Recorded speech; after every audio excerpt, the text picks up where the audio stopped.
Hi, welcome to Crank It Up. I'm Eric Glassy, and today we're going to create a character based off yourself. Making a character like this can be fun and practical.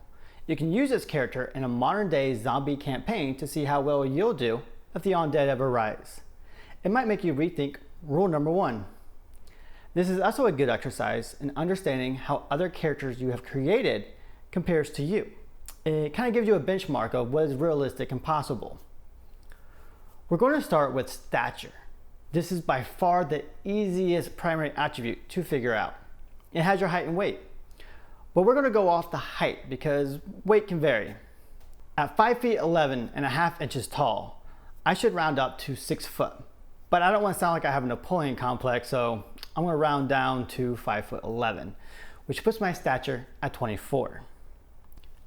The next part is going to be a lot more difficult. We're going to work backwards from the secondary attributes starting with the load. I don't know what exercise replicates the load, but I do know the overhead lift and the deadlift. We're going to replicate the overhead lift because it's the safest one for me to do. I have a disability in my left elbow, which causes a lot of instability.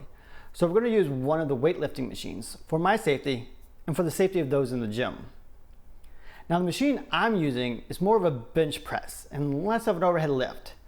A bench press is a horizontal exercise that uses your chest muscles, while an overhead lift is a vertical exercise that uses your shoulders and your core.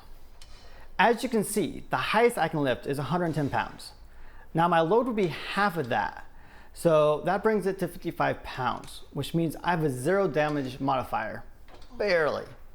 We can find our fitness modifier by dividing our load by our stature and using the fitness modifier to find your fitness. That makes my fitness modifier 2.3 with a fitness score of 8. Your fitness is the average of your strength and health. If you're an average person, then your strength and health would be about the same. So you can just use your fitness score as both your health and strength. However, if you're like Travis Willingham or Arnold Schwarzenegger, then you might need to weigh it towards your strength a bit more. In my case, because I have a physical disability, I'm going to weigh it towards the other end because I'm not as strong. I'm going to record my strength at 6 and my health at 10. We now have our stature, strength, health, and a few of our secondary attributes. Next week, we're going to determine our coordination attributes with a few tests. Until next time, let's shut it down.